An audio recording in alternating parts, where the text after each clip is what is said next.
किसान छत्रप मराठा समाज के बड़े नेता अजीत पवार अब नहीं रहे। आज ही उनका एक प्लेन, छोटा प्लेन था, 5-6 लोगों को बैठने का प्लेन था, चार्टर प्लेन जिसको कहते हैं, उसका क्रैश हुआ और वो हादसे के शिकार हो गए। वो मुंबई से अमरावती गए थे एक प्रचार के दौरान।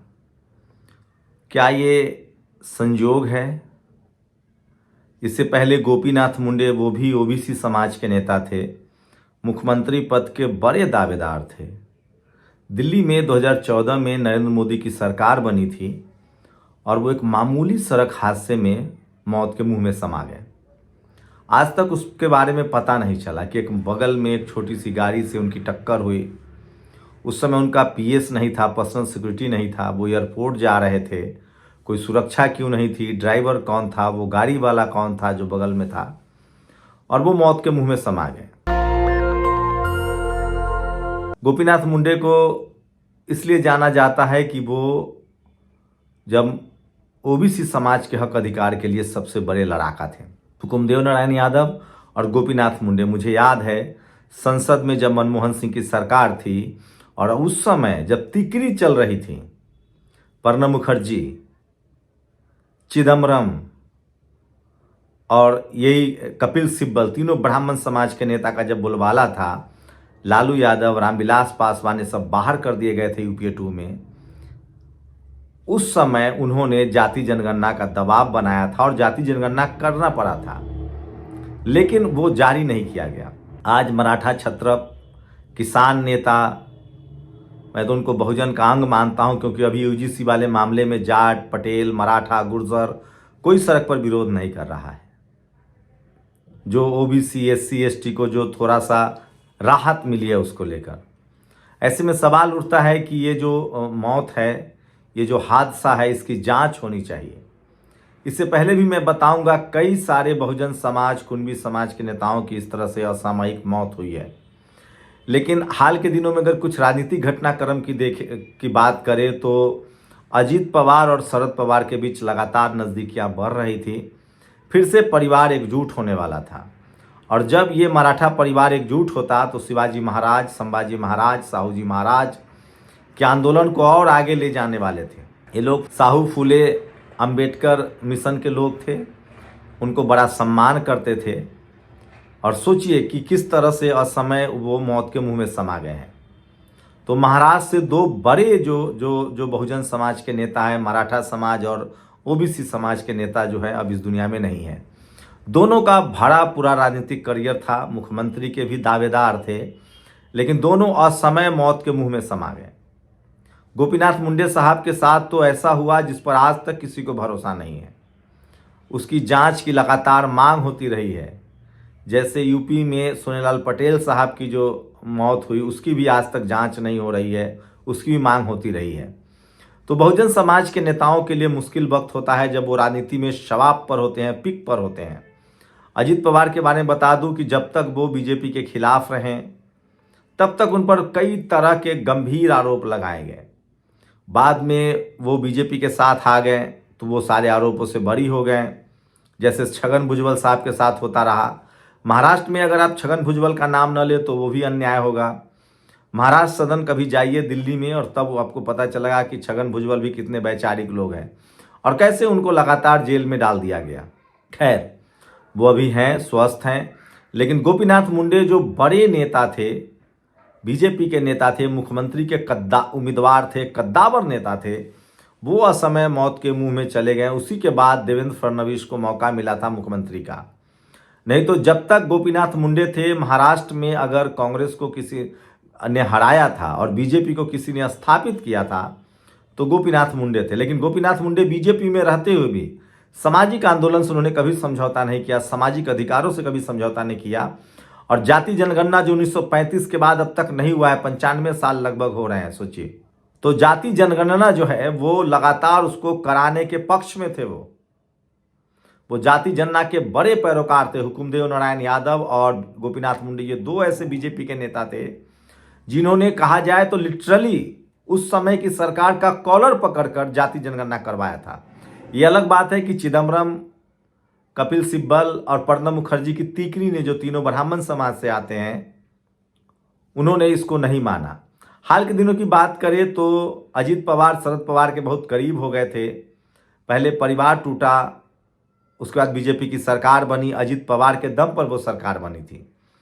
शिंदे साहब जो कुणबी समाज से आते हैं, सोचिए कैसे उनको भी इसमें इस्तेमाल किया गया, शिवसेना को तोड़ा गया और उनको भी दूध में पड़ी मक्खी की तरह निकाल दिया गया। हाल ही में कहा जा रहा था कि शरद पवार और अजीत पवार दोनों एक साथ आ सकते थे, उससे महाराष्ट्र में बीजेपी की मुश्किलें बढ़ सकती थी और फिर से मराठा समाज जो है वो एकजुट होता, जो बटा हुआ था। उसके बाद कहा जा रहा था कि शिंदे हमेशा नाराज ही चल रहे थे। शिंदे जो हैं वो नाराज थे कि उनको किस तरह से मुख्यमंत्री के पद से हटाया गया। उन्होंने शिवसेना तोड़ा, कुछ समय के लिए उनको मुख्यमंत्री बनाया गया, लेकिन जब बीजेपी पूर्ण बहुमत में आ गई तो उन्होंने शिंदे साहब को बाहर कर दिया। तो महाराष्ट्र की राजनीति में कोई भी खेल हो सकता था अगर अजीत पवार रहते। शरद पवार, अजीत पवार और शिंदे कभी भी एकजुट हो सकते थे, क्योंकि ये सब मराठा कुणबी समाज से हैं। और इससे पहले भी सोचिए बहुजन समाज के नेताओं पर ऐसी आफत टूटती रही है। माधवराव सिंधिया, आप सब जानते हैं, कांग्रेस में उनसे बड़ा तेज तरार नेता न होता। मैं तो दावे के साथ कह सकता हूं कि अगर माधवराव सिंधिया होते तो यूपीए 1, यूपीए 2 में वो प्रधानमंत्री होते, लेकिन वो भी अकाल मौत के मुंह में समा गए। उनका भी इसी तरह से प्लेन क्रैश में। तो खासकर जो शोषित, वंचित और किसान समाज के नेता हैं, उनको बहुत सचेत रहने की जरूरत है।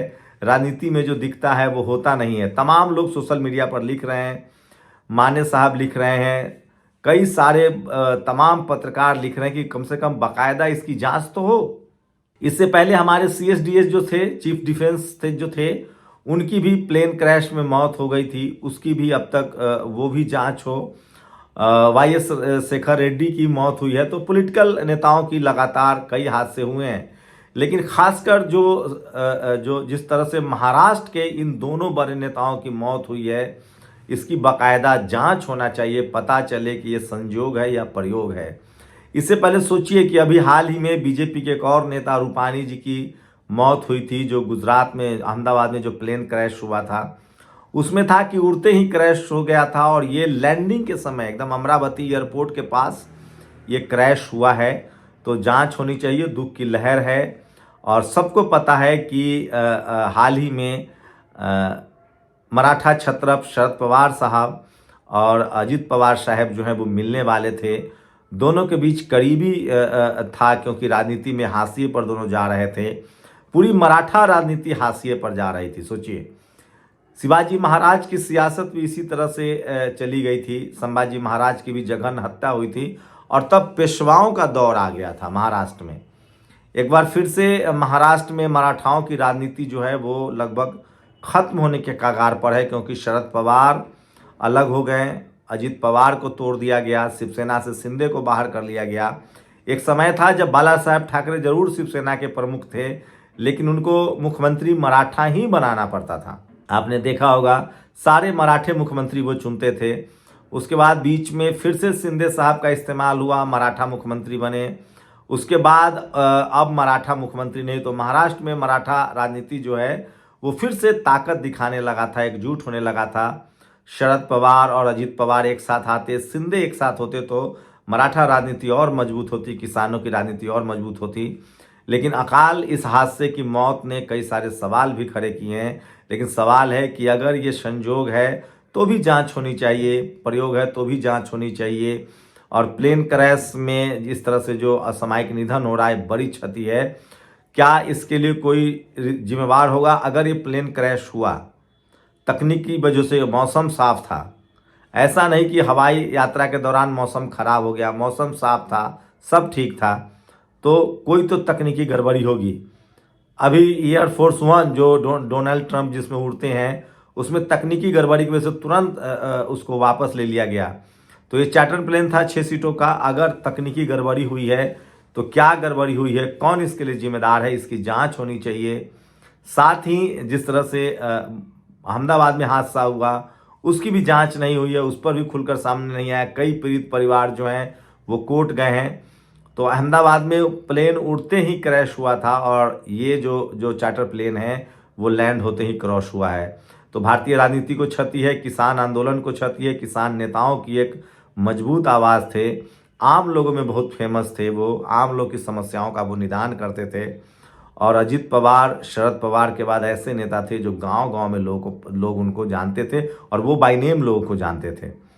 तो अजित पवार अब नहीं रहे। और महाराष्ट्र के लिहाज से देखे, किसान मराठा के लिहाज से देखे, ओबीसी बहुजन समाज के लिहाज से देखे, तो महाराष्ट्र के दो बड़े नेता गोपीनाथ मुंडे और अब अजित पवार साहब जो हैं वो नहीं रहे।